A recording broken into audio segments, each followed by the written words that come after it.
that made you sad from the previous week. And wow, what a Euro final we had for Aston Villa, hoisting their first major trophy in 30 years.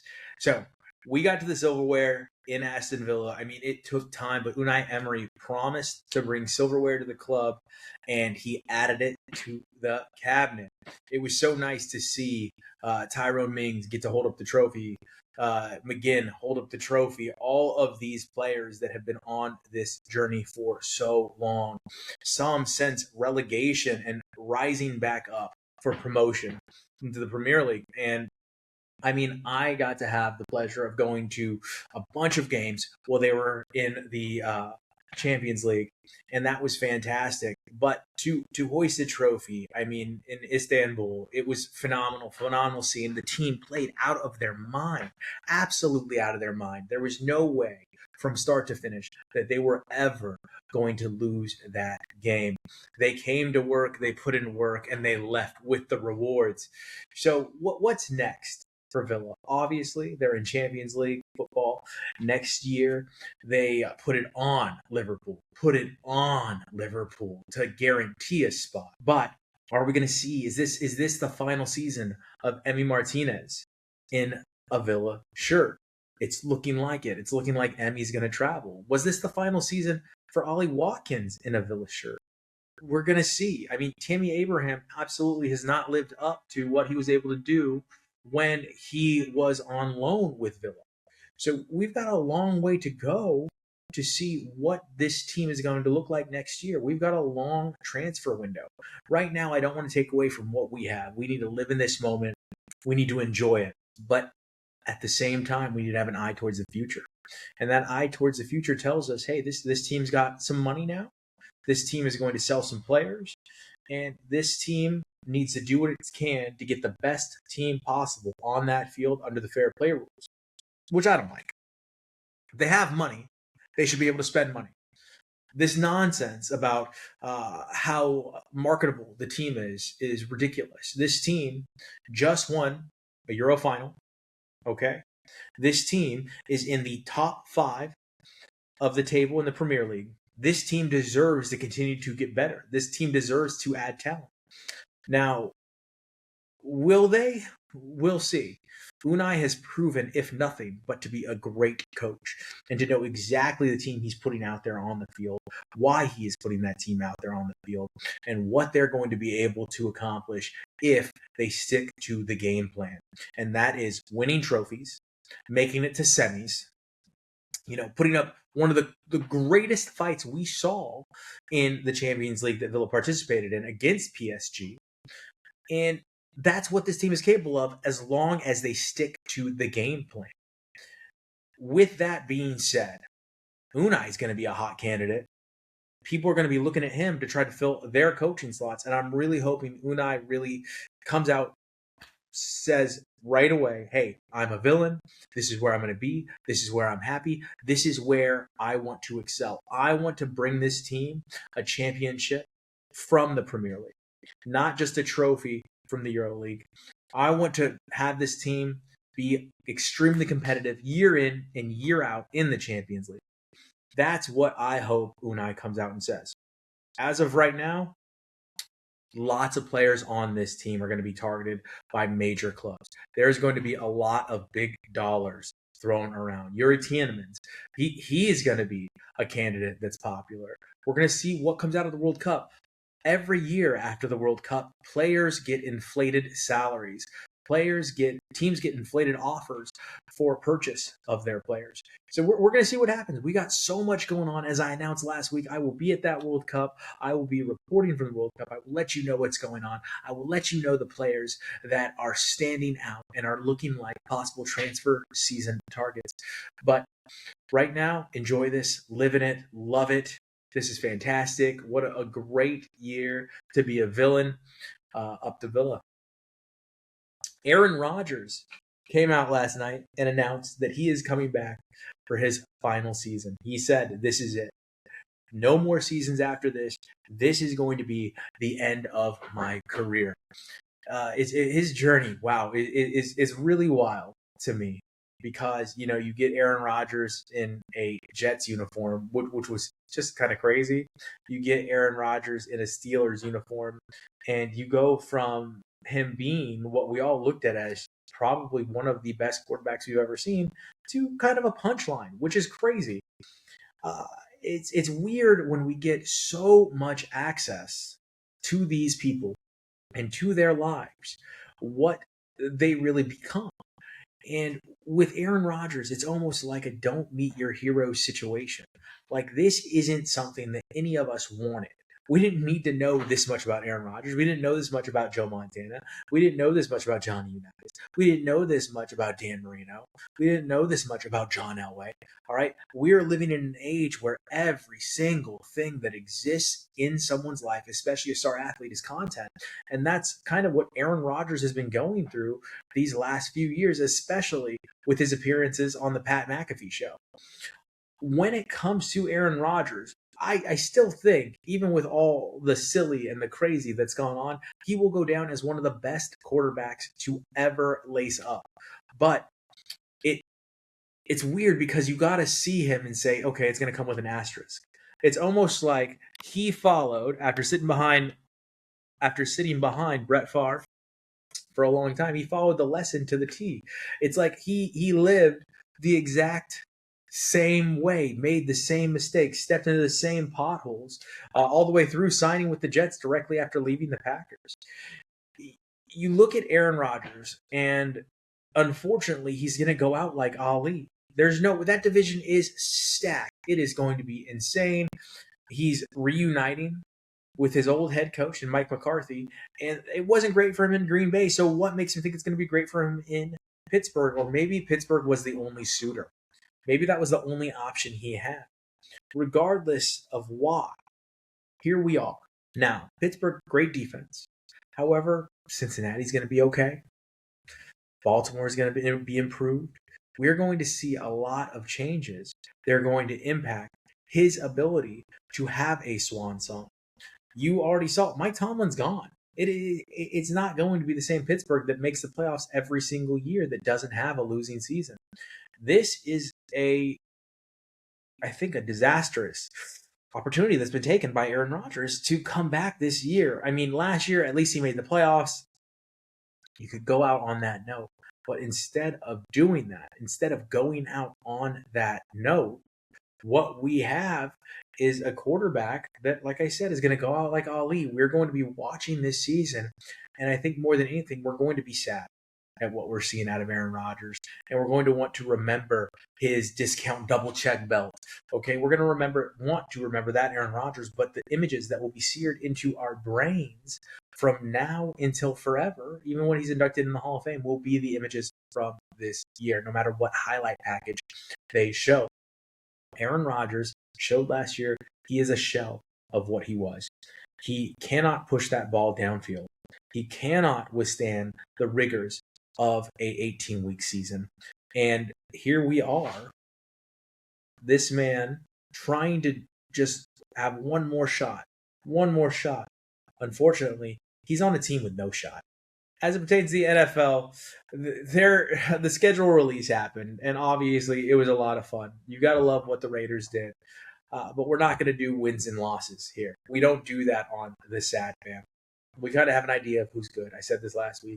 We kind of have an idea of who's going to be bad. Now, with the NFL season getting ready to go full throttle into camps and show us who we think is going to be good, they're only going to, it's so important to remember, they're only going to show us the clips that are good. We're not going to see the bad clips, the behind-the-scenes clips of our wide receivers dropping the ball. Of course, we're going to hear out of Raiders camp that Brock Bowers is a football robot. What else are they going to say? Nothing can be gained by this coverage. Nothing. You think you have insight? You don't. You think you have knowledge on what your team's going to look like? You got a vague outline of what that team's going to look like, and then you have to push it up against the competitors in their conference and in their division. And we do have an idea. It's going to be the usual suspects, and we know it. The Chiefs are going to have a bounce back year, even with Rice probably not being available after his latest shenanigans. But let's pause. Let's enjoy what's going on in hockey. Let's enjoy what's going on in the NBA. And what's going on in the NBA is we have a series that is set to go 7 in San Antonio versus the Oklahoma City Thunder. I don't think there's a world where this series doesn't go 7. These teams have a ton of pride. The only thing that could prevent this is what we saw for San Antonio, lots of injuries right now. And they're piling up. And it's hard to play an aggressive physical game for as long as the NBA schedule is. And it will catch up to you, especially if you're not used to going this deep into the postseason. And I've said that all along as it pertains to San Antonio. Like, Wemby is fantastic. He's fun to watch. But this team is very young, and they have not made it this far in a very long time. There's a reason why they were able to get Wemby. Okay? So with Wembanyama out there, you always feel like you have a chance, but you have a chance because of the other players that are surrounding Wembanyama. And that's what the Oklahoma City Thunder have. They have a complete team. Like, yeah, they're going to take a hard loss, and then they're going to show back up in game 2 like they did, and they're going to put that pressure on you. They're going to tighten the clamps. This series, though, you've got heart, and you've got passion and will out of San Antonio, and then you've got robotic skill and depth out of Oklahoma City. It's going 7.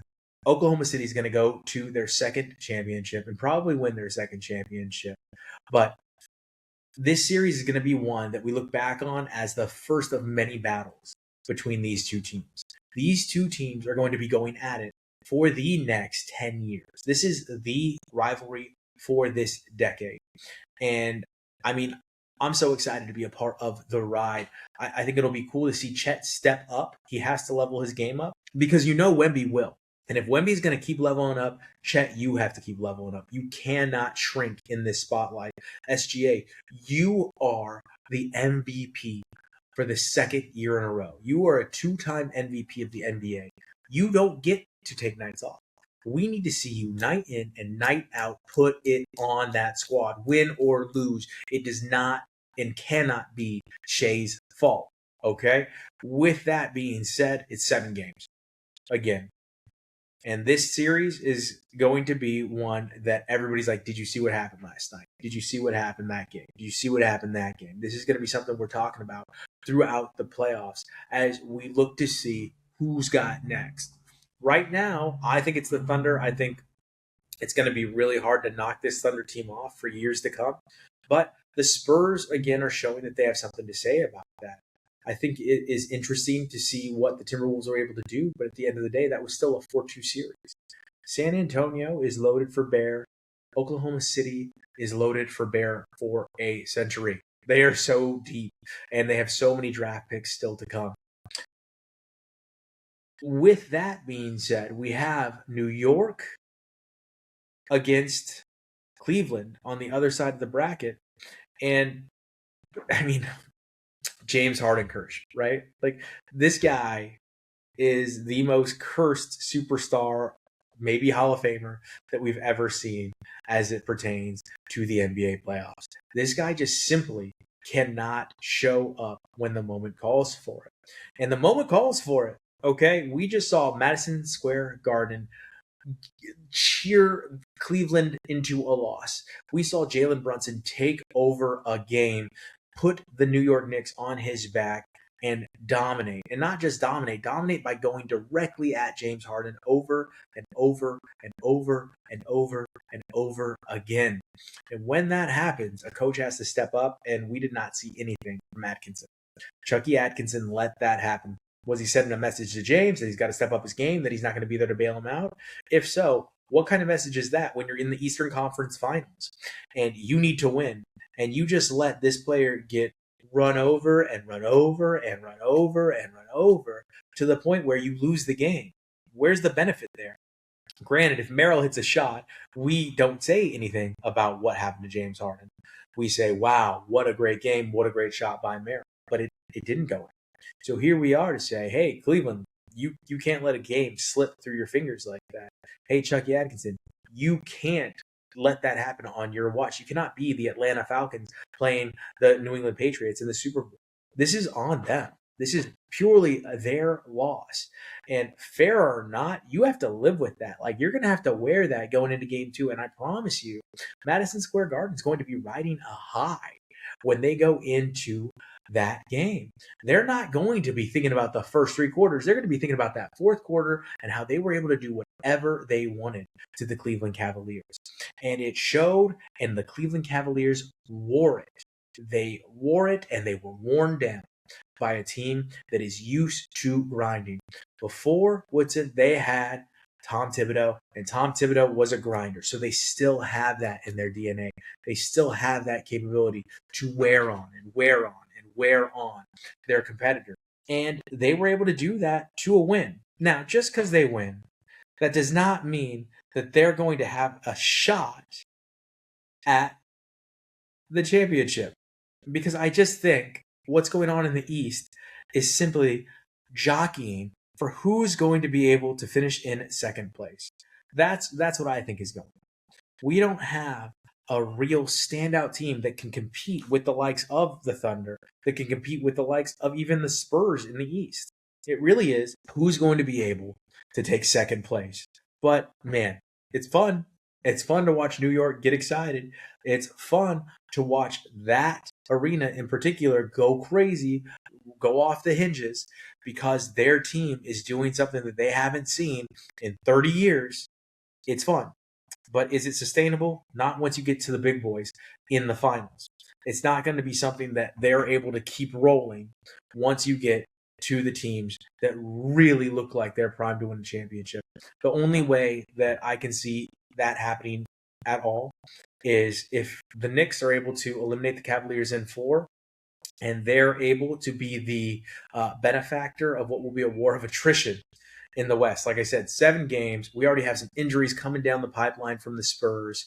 And, I mean, who knows what wear and tear it's going to put on the Thunder, but the Thunder did this last year. So I just think they're built for this. They're going to be able to overcome a heavy grind, a fist fight, a rock fight that's going on in the West, and they're going to be able to beat whoever the person is that comes out of the East. Now, it's looking like it's the Knicks, though. Congratulations, New York. It looks like you're going to get to be excited. Finally, Las Vegas Knights were not a good team. They were not a good team in the regular season, but here they are, winning game 1, stealing home ice from the Colorado Avalanche. And I don't know how it happened, but it happened. And now Tortorella is back on top, and he's got a team prime to go in and take out what is many people's number 1 contenders. I think they're Las Vegas's odds-on favorite to win the Stanley Cup. So I think if you're not watching this, you need to be. I don't know what we could do to compare this to anything in any other sport, but it's important that you know the Golden Knights were not good in the regular season. They simply were not. And now they have been grinding their way through these playoffs, and they've looked good. They've looked like the team they did not look like in the regular season. So because of that, I don't know how. I don't know how people could be thinking that they're not going to be able to be in this series at a minimum. I think they're absolutely in this series, and I absolutely think that they can make noise. On the other side, I think Montreal can make noise. I think that they're carrying the country of Canada on their back right now, and they're playing against the Carolina Hurricanes, who are right now embroiled in the controversy that is their owner, and it's not even their controversy. It's going on with the Portland Trailblazers because the owner of Carolina Hurricanes bought the Portland Trailblazers, is being cheap, is laying off staff members, is not supporting staff members. And of course, all of this is going to fall into the news cycle of the Carolina Hurricanes because he's their owner as well. So there's going to be a lot of pressure on Carolina. And the only pressure is the pressure of a country on Montreal. Montreal also has legacy on the line. Montreal is one of the original NHL teams, okay? And they wear it like a badge of honor, more cups than any other team, but they haven't been around, sniffed it in some time. We had the COVID year, which was super weird, but outside of that, we haven't seen much from Montreal Canadiens. I was pulling for the Buffalo Sabres, but the Canadiens had something to say about that.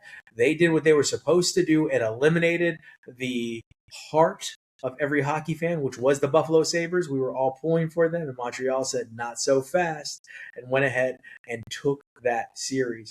So I really hope they're able to do the same thing to the Hurricanes. I really hope that they're able to come out of their conference and represent in the Stanley Cup Finals. That's all we have for you this week. Thank you so much for tuning in, and we will see you next time.